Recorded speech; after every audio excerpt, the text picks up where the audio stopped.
অভ্যাস হয়ে গেল না বাড়িতে মাহাত্মটা থকি পড়িলাম বাড়িতে বক্তাও দিল বলা বাড়িতে আমাদের আরে মারে দিও আমাদের তা নইলে তোমার প্রেমিকা তোমাকে সহজরে ছাড়িবনি কুকুর জীবনে এই পুরুষটা ইন্দ্রব্যস্ত হয়ে নবনি এইটি রহিছে পর্যন্ত কেবল তোমাকে প্রশ্ন পচারি চলিব কাহিকি বিনয় মহাপাত্র কাহিকি তুমি খুশি বিশ্বাস হইতে বলো পাইবার নাটক করলো আরে কাহিকি তুমি স্মরণ তার সুযোগ নেই মতে শুনিতে ভবিষ্যতের স্বপ্ন দেখি মো ভবিষ্যতটাকে প্রতারণা নিয়ে জানিয়ে দিল কাহিকি জবাব দেবে নেই ভাবাত্র মো প্রশ্নের উত্তর দেয় মো আখি রাখিনি সেই মো প্রশ্নের উত্তর দিও বিনয় মহাপাত্র আরে মো প্রশ্নের উত্তর দিও বিনয় মহাপাত্র উত্তর খুঁজে কি পাও না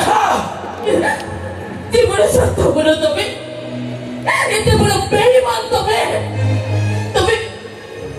তুমি নারীতে সহিত খেলি মতে গর্ভবতী করে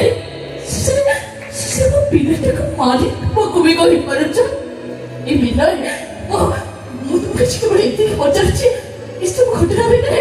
ମୋର ଭୁଲଟା କୋଉଠି ରହିଲା ମୋର ଭୁଲଟା ଏଇଆ ଯେ ତୁ ଯେତେବେଳେ ଜାଣିବୁ ତୋର ତ ସତ୍ୟ ସେତେବେଳେ ମତେ ଜଣେଇବା ଆଗରୁ ମେଡିସିନ ଖାଇ ସେ ପିଲାଟାକୁ ନଷ୍ଟ କରିଦେଲୁ କାହିଁକି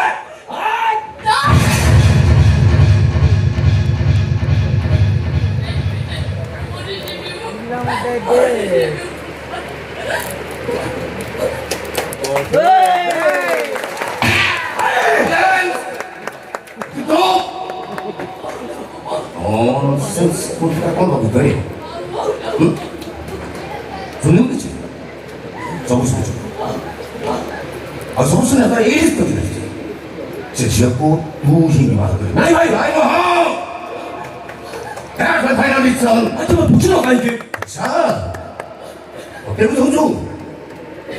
ମତେ ଆରେ ତ ଭାଇ କି ଯେ ନିଜ ପ୍ରେମ ସମ୍ବନ୍ଧକୁ ଯାଇ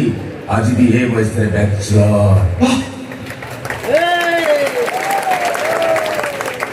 ପ୍ରେମିକାକୁ ସମ୍ବନ୍ଧ ହେବାକୁ ଯାଇ ଆଜି ବି ଅକ୍ଷମାନଙ୍କର ସେଇ ଗୀତକୁ ଶୁଣୁଛି ପୁଣ୍ୟର ନଦୀ ତୀରେ ପାପର ତନୁ ଡାଳେ ପକ୍ଷୀଟିଏ ବର୍ଷା ବାନ୍ଧି ରୁହେ ଜାଣିଛନ୍ତି ତାର ନାମ କିଏ କହେ ତାକୁ ଛଳନା ପୁଣି କହେ ତାକୁ ପ୍ରେମ ମୋ ହେଇ ଝିଅକୁ अरे पागेड़ा प्रेमिक ताकू कहंती जे प्रेमिका के लोह पछ जे प्रेमिक ताकू कहंती जे वंचितला पर्यंत प्रेमिका के गोटे टमा लोह छाइबा को दिएनी मन रखि देबो आह देखियो भाई गोटाय मुहूर्त काफी पारे ताहा पसंद करिया पे गोटाय दिन काफी पारे ताहा भलो पाई पाई गोटाय वर्ष काफी पारे भूलिबा पाई सारा जीवन भी सफी चाहिए से बोल तू कौन रे पागला बसते वो जहा करछु सब भाबे चिंता करछु भाई घर पाई प्रथम एक चिंता करबा उचित खुशी को प्रेम करियो को बाध्य करियो थली बेसी को बाध्य न कर सिए तादर वस्त्र खोले नहीं ए जो तो क्या मारा करती रे गाय लक्षण चू तो भाई की प्रथम कथा कह से ताको डाल कहबो बाबा के समय लेबे अर्जेंट काम अछि मास कटवार जा खाली दिन 10 समय करथि काली दिन 10टा समय मंदिर बाहर व्यवस्थाटा मुं करी बड़ बड़ को कथा है मु तो कहछु से छो को बाहर नहीं बोली आपण नहीं मत राज करछुती मो जीवन मो भविष्य में डिसीजन लेबार अधिकारटा आपण कर रहे सिद्धि मो जीवन मो भविष्य को नष्ट कर देबार अधिकार भी तमर नाही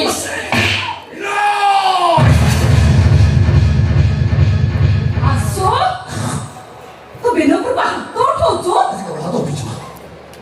आज को हाथों खींच आप पर जब से वो कतार बाध्य हुए मारू मारू का जीवन में मारते ये काहे के देख बा देख से जरा तू देख आदे सुखा छे ना हम ता सिंदूर अछि ना अबे कर मंगलसूत्र अछि ना से झियो गर्भरे गोटे संतान अछि जानि बा जानि तो से कुआरी गर्भरे जो संतान अछि तार स्रष्टा होछि तो सनको विलमा पथा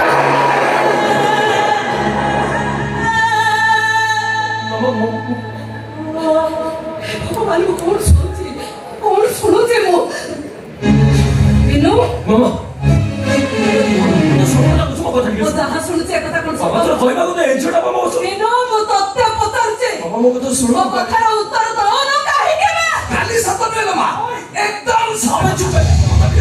আরে মতো কেতে তোর বিনু বাবু ঝিও সহ কথাবার্তা করে দিয়েছিল এঙ্ক ফটো দেখে মতো কেতে তোর কইছন্তি কানা দেখিলু এ ঝি আম ঘর পুଅ হবা পাই যোগ্য তো নালু আর গোটে কথা কইবি না বেলে গোটে বিনু মামা ତମ ଦି ଜଣଙ୍କ ଭିତରେ କଣ ହେଇଛି କଣ ନ ହେଇଛି ସେ କଥା ମୋର ଜାଣିବା ଦରକାର ନାହିଁ କିନ୍ତୁ ମୁଁ କହୁଛି ଏ ଝିଅ ଆଜିଠାରୁ ମୋ ଘରର ବୋହୂ ହବ আরে বলিয়া বল মা ভালু এক কথাবার্তা আমি যেতে জানিছি এ বহুত ভালো ঝিও মাত্র পাদকে দেখিলু সাক্ষাৎ লক্ষ্মী ঠাকুরের পাদ এই পাদরে ঝুঁকি আমি দেব গোড়ায় বলিলে লক্ষ্মী তো খালি বর্ষা বেল তোর কিছু কহিবার আছে? আসে কোন কইবে মু কହୁছি এমিতিকা স্ত্রী ভাগ্যরে দিলে মিলে আরে পাগলা নারী ওঠର ହସ ନକୁକୁ ବି ସ୍ୱର୍ଗ କରିଦିଏ ନାରୀ ଆଖିର ଲୁହ ସ୍ୱର୍ଗକୁ ବି ଲଙ୍କାରେ ପରିଣତ କରିଦିଏ ହସନ ବାবু সেদিন সীতামাতা কাকি নোরে সুনার লোক আমি বাউশ পাল্টি যাইছিলাম দ্রৌপদী কাকি নোরে কোন বংশ বি বংশ পাই যাইছিলা সালে বাবু আরে থোড়া বুঝবার চেষ্টা কর পাগেড়া অরুণটাকে বুঝবার চেষ্টা কর সম্পর্ক ছিলে মনোমালিন্য হুয়ে সেই পাই তো আরে সেই পাই তো সম্পর্ক রচনা হচ্ছে বুঝামনা এতে বাট আগে সারিবা পরে পছক ফেরিবার চিন্তাধারা তো মন ভিতরে আনি পাচ্ছ কেମିତି ঠিক আছে মা তুই যদি চাହୁଛୁ তাহলে ଖୁସି ହେଇକରି ରହିବ ଭାଇ କହିବେ ସେ ଇଚ୍ଛା ମୁଁ ବି କହୁଛି ଖୁସି ହେଇକରି ରହିବ କିନ୍ତୁ ମୁଁ ସବୁଦିନ ପାଇଁ ଘର ଛାଡ଼ି ଚାଲିଯିବି ଛିଡ଼ା ହୁଅତେ ବି ନାହିଁ ବାବୁ ଆପଣଙ୍କ ଘରକୁ ଆସିବା ଦରକାର ନାହିଁ ଆପଣ ପୁରା ମାର୍ବଲ ଚଟାଣର ମଣିଷ ଆସିବେ ଆପଣ କିନ୍ତୁ ଖୁସି ଏ ଖୁସିଟା ହେଉଛି ଧୂଳି ମାଟିର ଝିଅ ଏବେ ବି ଛିଣ୍ଡା ବସିଲାଟି କହି ସେ ମାଟି ଚଟାଣ ଉପରେ ଶୋଉଛି ତେଣୁ ଗଛ ମୂଳେ ଶୋଇଲେ ବି ତାକୁ ନିଦ ଆସିବ ବାବୁ ସେମିତିରେ ବି ଲୁଣା ତରୁଣୀରେ ଲୁଣ ପକେଇ ପିଇବାର ଅଭ୍ୟାସ ମୋର ଅଛି ଭୋଗିଲା ପେଟରେ ଦାଉ ମୋ ପାଇଁ ନୂଆ ନୁହେଁ ବାବୁ ମୁଁ ସବୁ ଖୁବ୍ ସହଜରେ ସରିଯାଇପାରିବି କିନ୍ତୁ ଆପଣ କାହିଁକି ମୋ ପାଇଁ ଏତେ କଷ୍ଟ ସହିବେ କାହିଁକି ଆପଣଙ୍କର ଏତେ ସୁନ୍ଦର ଘର ଛାଡ଼ି ଆପଣ ବାହାରକୁ ଚାଲିଯିବେ ଏଠି ସବୁଠୁ ଭଲ ହବ ଆଜି ମୁଁ ଏଇ ଘର ଛାଡ଼ି ଚାଲିଯିବି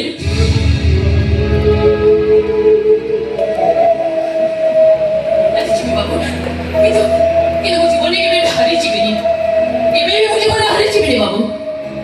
ମୋ ପିଲାଟାକୁ ସିନା ତା ବାପାର ଶିକ୍ଷାକୁ ଦେଇପାରିବିନି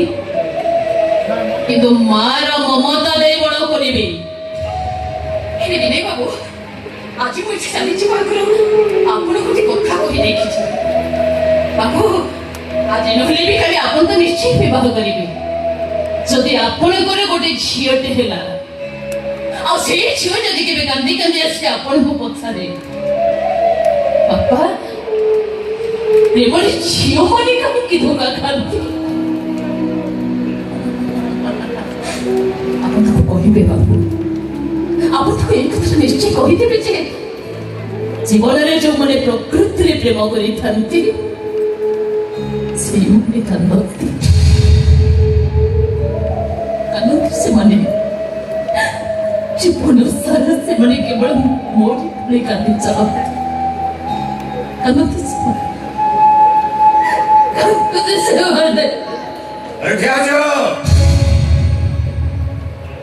ଅତ୍ୟନ୍ତ ସାହସକୁ ଧନ୍ୟବାଦ ଦେଇ ମୁଁ ରହିପାରୁନି